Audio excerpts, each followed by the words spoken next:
যে কথার ইস্যু নিয়ে এখন বাবরি মসজিদ হতে চলেছে, এতে বিজেপির লাভ হবে। তো সরকারের বন্ধ করা উচিত, কালকে অনেক আগেই বন্ধ করা উচিত ছিল। যদি এই মসজিদ করার জন্য আমার জীবনের বিনিময় হলেও কোন শক্তি থাকবে না যে আমাকে বেলডাঙ্গাতে মসজিদ করা থেকে বিরত করে।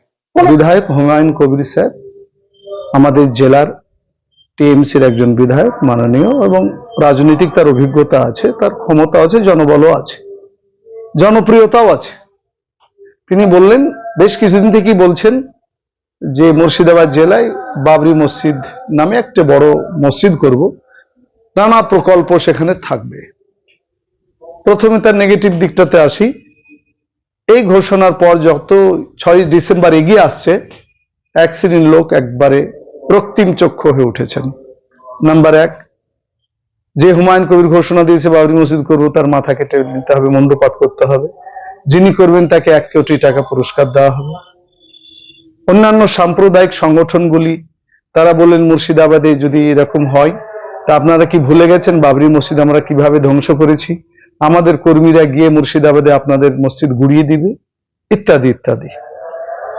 1 নম্বর, মাননীয় বিধায়ক হুমায়ুন কবির সাহেব ঘোষণা করেছেন, প্রথম মূল্যায়ন হওয়া উচিত সংবিধান বহির্ভূত যদি কাজ হয় তো সরকারে বন্ধ করা উচিত, কালকে অনেক আগেই বন্ধ করা উচিত ছিল। যদি সংবিধান বিরোধী কাজ হয় তাহলে আমাদের প্রশাসন ঘুমাবে কেন? যার দ্বারাতে ল অ্যান্ড অর্ডার ভঙ্গ হবে, আপসের মধ্যে সাম্প্রদায়িকতা কোনো সংঘর্ষ ঘটে যেতে পারে, একটা বিশৃঙ্খলার সৃষ্টি হবে। কেন রাজ্য সরকার ঘুমিয়ে আছে? কেন কেন্দ্র সরকার ঘুমিয়ে আছে? তারা তাদের মতন কাজ করবে। তারা তাদের সংগঠনের নিচু লেভেলে লোককে লাগিয়ে দিয়েছে যে মুন্ডু কেটে লাও, যারা নিচে নিচে হিন্দু মুসলমানদের সম্প্রীতি নষ্ট হয়, এটা মোটেই কাম্য নয়।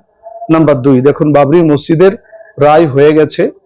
আমরা সুপ্রিম কোর্টের রায়ে 4টা কথা আছে, 3টাতে মুসলিম সমাজ জিতেছেন। নাম্বার 1, বাবরি মসজিদ কোনো মন্দির ভেঙে হয়নি। 1949 সালের রামলালার মূর্তি প্রকট হয়নি, কেউ ঢুকিয়ে দিয়েছিল বাইরে থেকে। আর 1992 সালের 6 ডিসেম্বর যারা বাবরি মসজিদ ভেঙেছে, সেটা হচ্ছে শাস্তিযোগ্য অপরাধ করেছে। কিন্তু ভারতের আপামর জনসাধারণ তাদের ভাবাবেগকে সম্মান দিয়ে ওখানে রাম মন্দির করার অনুমতি দেওয়া হলো। পক্ষান্তরে বাবরি মসজিদের জন্য 5 একর জমি দেওয়া হলো।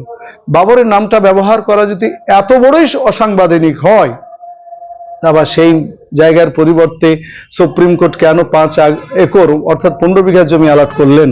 যদিও মুসলমান সমাজ তা প্রত্যাখ্যান করেছেন।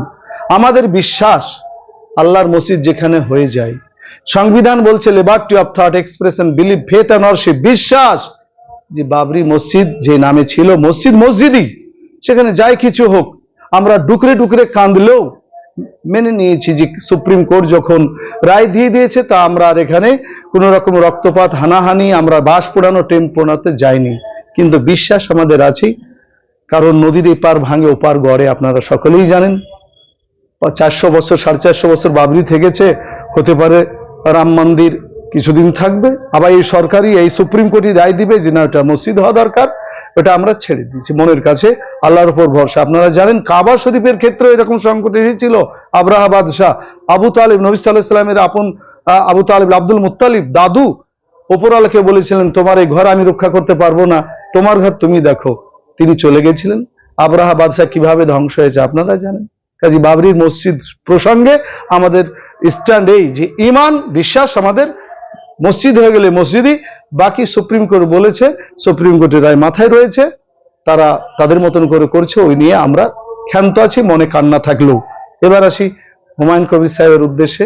ওনাকে বলবো, দেখেন আপনি বিচক্ষণ লোক, জেলার পরিস্থিতি বুঝতে পারছেন। আমাদের 20 লক্ষ লেবার বাইরে থাকে বিভিন্ন রাজ্যে।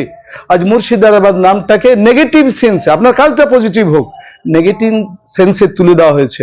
ট্রেনে, বাসে, স্কুল, কলেজে, ইউনিভার্সিটিতে জিজ্ঞাসিত হলে বাড়ি কোথায়? মুর্শিদাবাদ। ওহো, হুমায়ুন কবিরের এলাকা যেখানে বাবরি মসজিদ করছে, সবসময় নেগেটিভ, মারো ধরে, এরকম একটা পরিবেশ তৈরি হয়েছে। কাজী যুদ্ধের ময়দানে অনেক সময় পিছিয়ে আসাও জিতার লক্ষণ। মনে করেন না যে বাবরি মসজিদের এই সিদ্ধান্ত থেকে আমি ফিরে আসলে এটা আমার অপমান, এটা অপমান না, এটা রাজনীতিতে হয়। কাজেই আপনি এলাকার নার্ভ বুঝেন, প্রশাসনও চুপ আছে। আর দুর্ভাগ্য যে পশ্চিমবঙ্গের বিজেপি এবং তার সহযোগীরা একবারে নীরব, অন্য জায়গায় কথা বলে এখানে কথা বলছে না। কারণ জানে যে এই মাননীয় হুমায়ুন কবিরের কথায় ইরফান পাঠানের লাভ হয়েছে। আর যে কথার ইস্যু নিয়ে এখন বাবরি মসজিদ হতে চলেছে, এতে বিজেপির লাভ হবে। আর মমতা ব্যানার্জি তার সহযোগীরা ভাবছেন এই মর্মে আমি কথা বললে লাভ না লসের অঙ্কে কোশ্চেন। কিন্তু আমরা দেখেন, মসজিদ আল্লাহর জন্য তৈরি করতে গেলে খুলুসিয়াত, আন্তরিকতার সঙ্গে করুন। বাবর আমাদের নজরে একটা রাষ্ট্রনায়ক হতে পারে, এমন বুজুর্গ নয় যে ইমামদের চেয়ে বড়, সাহাবাদের চেয়ে বড়, নবীদের চেয়ে বড়। করবেন তো সাহাবাদের নামে করুন, নবীদের নামে করুন। আর 100 বিঘা জমি ঠিক করেছেন, 300 কোটি টাকা প্রজেক্ট করেছেন, টাকা আরো বাড়ান, দেখিয়ে দেন ভারতবর্ষে একটা ঐতিহাসিক।